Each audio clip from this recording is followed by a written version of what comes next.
Bismillahirrahmanirrahim. Assalamualaikum warahmatullahi wabarakatuh. Selamat pagi anak-anakku sekalian. Hari ini kita melanjutkan materi sifat koligatif larutan ke penurunan tekanan uap ya. Nah, jadi sifat koligatif larutan itu apa sih? Sifat koligatif larutan itu adalah sifat larutan yang tidak bergantung pada jenis zat terlarut, tetapi bergantung pada konsentrasinya. Nah, nanti kalau misalkan jenis zat terlarutnya beda nih, misalkan urea sama gula, nah tapi konsentrasinya sama, nah nanti sifat koligatif larutannya itu bisa sama gitu ya, karena yang dilihat itu konsentrasinya ya. Nah, konsentrasi itu apa sih? Yang kemarin itu molaritas ya, yang satuan-satuan konsentrasi itu. Jadi selama konsentrasinya itu sama walaupun jenis terlarutnya beda, itu nanti dia sifat koligatif larutannya itu akan sama gitu. Kalau misalkan jenis larutannya sama tapi konsentrasinya beda, nah nanti itu juga akan berbeda kayak gitu ya. Oke, nah sekarang langsung ke yang pertama ya. Kita langsung lanjut ke penurunan tekanan uap. Penurunan tekanan uap itu selisih antara tekanan uap larutan murni dengan tekanan uap larutan ya. Nah, misalkan nih contoh kalian masak air nih. Nah, kan kalau misalnya masak air, kalau kita masaknya di panci tertutup kan nanti air itu kan berubah ya. Nah, jadi dari fase cair menjadi fase gas. Nah, kalau misalkan tempatnya tertutup, nanti dia akan berubah lagi kan dari gas ke cair ya. Nah, ini yang namanya tekanan uap jenuh ya. Tekanan uap jenuh itu artinya tekanan yang ditimbulkan saat mencapai kesetimbangan. Maksudnya kesetimbangan itu dia akan kembali ke wujud semulanya. Nah, jadi air lagi nih. Kan tadi kan air menguap ya. Air kan menguap menjadi gas. Nah, saat ada tutup pancinya, dia berubah lagi kan mengembun jadi air. Nah, itu yang dinamakan mencapai titik kesetimbangan, jadi berubah kembali ke wujud semulanya kayak gitu ya. Nah, gimana nih kalau misalkan nanti kita masuk ke sifat koligatif larutan, yaitu kita menambahkan gula nih, zat terlarutnya ke dalam air. Nah, kalau misalkan ditambahin gula, nah nanti proses penguapannya itu akan lebih lambat daripada tekanan uap larutan murninya ya. Jadi tekanan uap larutan, maksudnya larutan itu kan ada zat terlarut sama pelarut ya. Terlarutnya itu kan gula, pelarutnya air. Nah, saat kita masukkan gula ke dalam air yang mendidih, nah nanti tekanan uapnya itu dia akan lebih lambat daripada tekanan uap air biasa kayak gitu ya. Nah, maka dari itu jadi di sini ditandai P atau tekanan uap larutan lebih rendah daripada tekanan uap murni kayak gitu ya.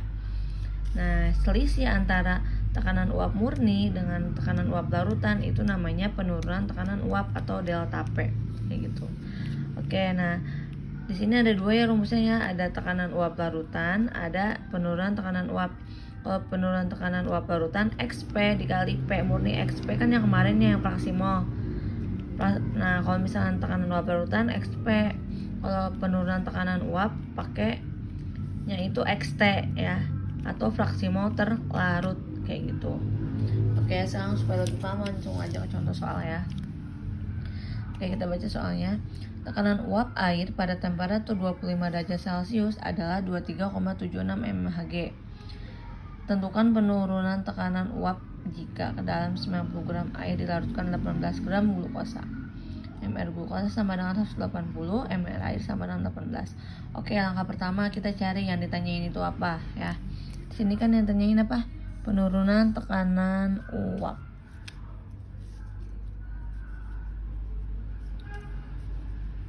Delta P kan. Oke, kita masukin dulu rumusnya. Delta P sama dengan pelarut murni dikali XT. Nah, sekarang kita lihat nih di soal, XT-nya ada nggak? Nggak ada kan ya, nggak ada fraksi mol.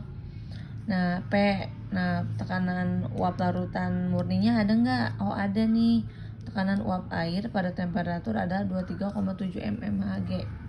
Berarti 23,76 dikali XT. Nah, kita cari dulu XT-nya ya. Kemarin kan udah belajar ya cara nyari XT. XT sama dengan gimana? NT dibagi NT tambah NP.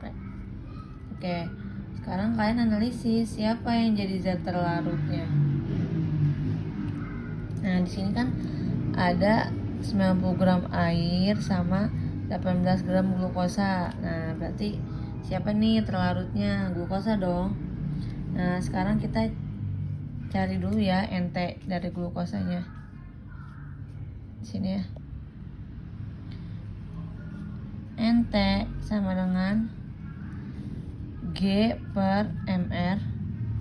Nah, G-nya itu siapa? Glukosa kan? Kenapa sih Bu glukosa? Lihat aja nih. Ini 18 gram, ini 90 gram. Terlarut itu pasti yang lebih kecil, kayak gitu ya. Oke, berarti 18 gramnya dibagi MR glukosa berapa di soal? 180. 18 bagi 180, 0,1. Kayak gitu ya. Sekarang cari NP-nya. NP sama dengan G per MR. Siapa pelarutnya? Air ya. Kenapa air Bu? Karena lebih banyak kan masanya. Oke, airnya berapa di soal? 90. MR-nya 18. 90 bagi 18, 5. Kayak gitu ya. Nah, sekarang molnya udah diketahui kan? Tinggal kita masukin NT. NT-nya siapa?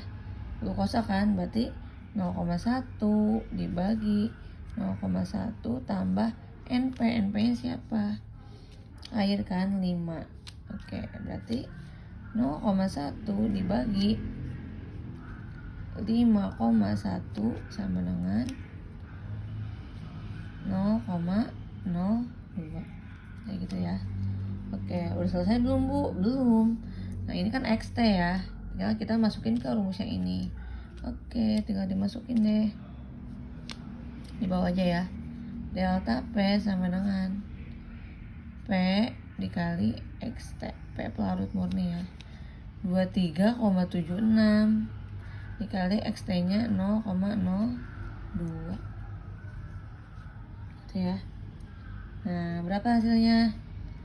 Hasilnya 0,48. Selesai deh. Kayak gitu ya untuk perhitungannya. Sementara selama ibu cuti nggak apa-apa, boleh pakai kalkulator dulu ya. Tapi kalau bisa sih hitung sendiri ya kalau misalnya kayak gini-gini mah. Oke, sampai sini dulu. Nanti kita ketemu lagi selanjutnya. Kerjakan latihan soalnya ya. Kalau ada yang kurang paham silahkan ditanyain di grup kimia ya. Oke, wassalamualaikum warahmatullahi wabarakatuh.